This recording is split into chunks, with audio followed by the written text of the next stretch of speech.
จิตเป็นนายกายเป็นบ่าวได้มากกับพอใจเสียไปกับเสียใจเห็นแล้วได้ดังใจทางเบิดเห็นแล้วมันบ่ได้ดังใจเพิ่นว่าใช่ไหมโยมันเสียองค์ค่ะเห็นว่าทางเบิดมันอยู่ที่ใจเด้มโนบุพังคมาธรรมามโนเสตามโนมายาทำทั้งหลายมีใจเป็นใหญ่มีใจเป็นหัวหน้าสำเร็จได้ด้วยใจพระเจ้าพูดว่าอีกคำหนึ่งว่าจิตเตนะนิยติโลโกเกนะสุภรกิจสติจิตตัสสะเอกธรรมัสสะสัพเพวะวะสมันวะคูชีวิตตังอัตภาวจะสุขทุกขาจะเกวลาเอกจิตตสมาหุตาโลโสวัตติคโนจุลสีติสะสหสนิกับปังติทันติเยมะลูขณะโลกนี้อันจิตดวงเดียวเป็นผู้นำไปโลกนี้อันจิตดวงเดียวเป็นผู้กระเสือกกระสายไปชีวิตตังอัตภาวจะสุขทุกขาจะเกวลาชีวิตอัตภาพความเป็นอยู่ความเป็นไปจะสุขหรือทุกข์อยู่ภายใต้จิตดวงเดียวจุลสีติสะสหัสนิกับปังติเตมติเยมะลูเทวดาองค์ใดสิมีอายุยืนยาวอยู่ได้84,000กับปังติทันติเยมะลูกะเหาะจิตดวงเดียวอันนี้จิตดวงเดียวนี่แหละพาไปทำดีพาไปทำบ่ดีสิขึ้นสวรรค์สิลงนรกอยู่เพราะจิตดวงเดียวบ้านเมืองเดือดร้อนผู้คนทั้งหลายมันหยาดกันกินหยาดแผ่นดินกันอยู่หยาดคู่กันพิศวาสหยาดอำนาจสิทธิกันเป็นใหญ่เป็นโตมือพระเจ้ากะเจ้าได้เศร้าเอาก็เพราะจิตดวงเดียวอันนี้นั่นเห็นไหมเพราะจิตดวงเดียวถ้ามันเสียองค์ขาดเลยจะหยุ่งเลยแหละบ้านเพราะฉะนั้นมันอาศัยองค์ประกอบแต่ละอย่างรวมเข้ากันซอยกันมันจึงสมดุลยังก็แล้วแต่อันนี้สุดท้ายกับศาสนธรรมสอสุดท้ายนะทั้งเบิดนะมารวมอยู่นี่แหละศาสนธรรมสอธมิตรพระศาสดา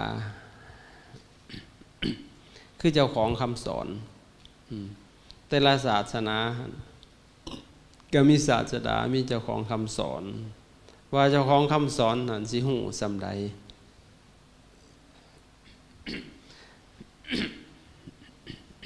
หูสำหนึ่งข้าเจ้าก็นำไอ้ศาสนิกของข้าเจ้าไปได้สำหนึ่งนะจุดมุ่งหมายก็เพื่อให้คนมีความสุขนั่นแหละเป้าหมายของศาสดาแต่ละศาสดานะทั้งนี้และทั้งนั้นก็แล้วแต่ปัญญาของเขาเจ้าสิหูได้สำใดสิทำให้มหาชนมีความสุขได้สำใดพุทธเจ้าศาสดาของพุทธศาสนาเฮาก็คือพระพุทธเจ้าเป็นเจ้าของคำสอนศาสนาอื่นคือมุสลิมนะพระเจ้าเขาแหละก็คือพระเจ้าอัลเลาะห์ศาสนาคริสเตียนก็คือพระเจ้าอีกเยโฮวาของพระเจ้านะนี่คือศาสนาพระเจ้า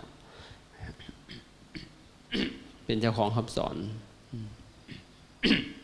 แต่ละศาสนาก็สอนแตกต่างกันไปตามความหู้ที่มีถ้าสิเบิ่งตามประวัติความเป็นมาและก็ความเป็นไปของแต่ละศาสนาผู้เจ้าของเฮาแตกต่างศาสนาอื่นทั้งเบิดเลยแตกต่างจากไหนเพิ่นบ่แม่นคนจนได้ผู้เจ้านะ ยังมีประวัติความเป็นมาห้องห้อยศาสนิสถานอย่างต่างๆยังบัดอยู่ประเทศอินเดียแม้แต่บ้านเพิ่นดูดินแดนเพิ่นเคยจาริกไปยังเป็นประวัติศาสตร์จาริกไปเบิดเลยนะห้องห้อยต่างๆนะทางด้านวัตถุเพิ่นคนทางโบราณคดีมันก็ยังเบิดแล้วก็ทางด้านประวัติการก็มีเบิดอีกในพระไตรปิฎกยังครบสมบูรณ์นะพระพุทธเจ้าของเฮาบ่แม่นคนจนบ่แม่นคนจนคือศาสดาของศาสนาอื่นๆเป็นลูกกษัตริย์คัตติยราชพระพุทธเจ้านะแม้แต่การเกิดมาก็บ่คือหมู่แล้วต่างคนทั่วๆไปเลยนั่นน่ะเกิดขึ้นมา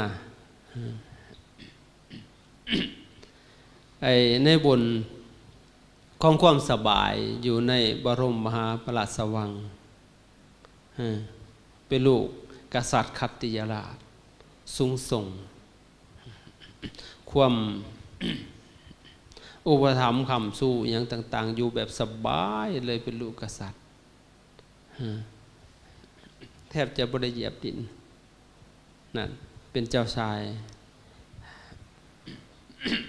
ว่ากันว่า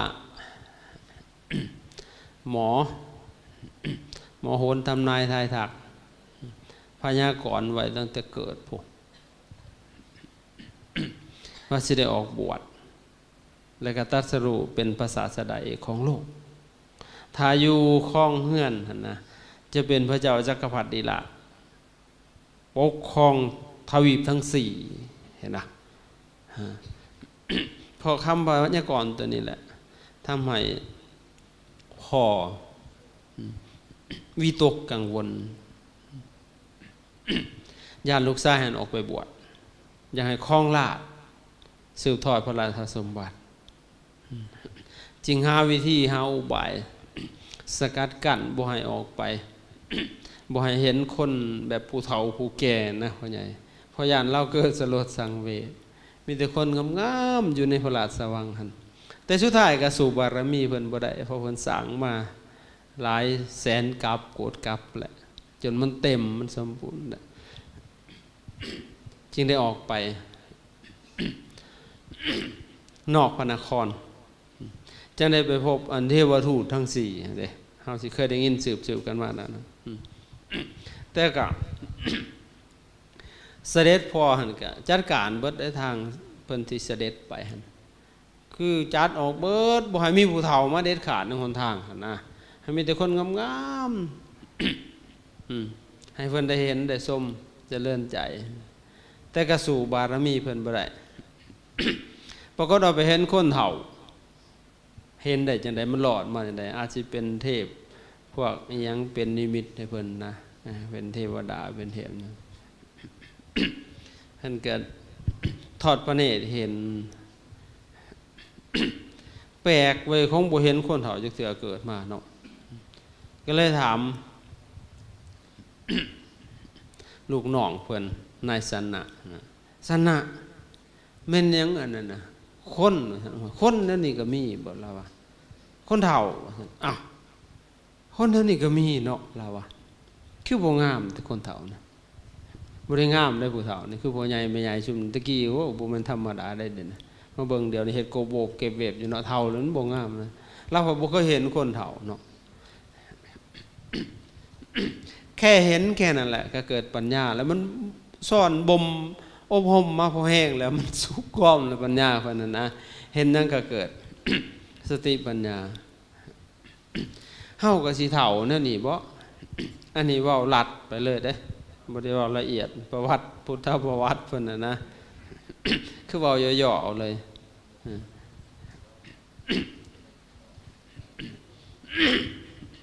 พอเฮาก็สิเป็นจังซี่บ่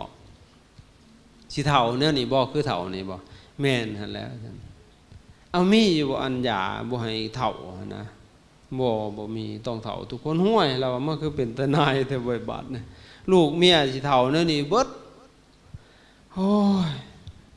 คิดแล้วเห็นทำนั่นก็คิดแล้วว่ามันต้องมีแม้มันเท่าได้มันก็ต้องมีแนวเฮ็ดบ่ให้เท่าแม่นบ่แนวคิดเพิ่นน่ะนะพวกเฮาบ่คิดปานนั้นดอกโอ้ใจบ่ดีแหละกลับเข้าพระราชวังมือไม้ผัดออกมาอีกบาดมาเห็นคนเจ็บข้างโอ้ยอ้อยอยู่บาดนี่หัดบ่เคยเห็นอีกแล้วบาดนี่แม่นหยังอ่ะนะคนบ่แนวนี้ก็ได้เราอ่ะคนคือเป็นตาหน่อยแต่คนเจ็บห่วยเราบ่เคยเจ็บแล้วก็บ่เคยเห็นอีกคนเป็นจังซี่นะเฮาก็สิเป็นคือเราอยู่เป็นนั่นแหละบัดแล้วก็เป็นนั่นนี่ห่วยเป็นว่าทุกคนนั่นแหละหลีกเลี่ยงบ่ได้อันมีอยู่บ่อันยาให้กินแต่บ่ให้เจ็บบ่มีเกิดสลดสังเวชละบัดกลับเข้าไปพระราชวังอีกมือไม้ผ่าออกมาอีกมาเห็นคนตายได้บาดนะ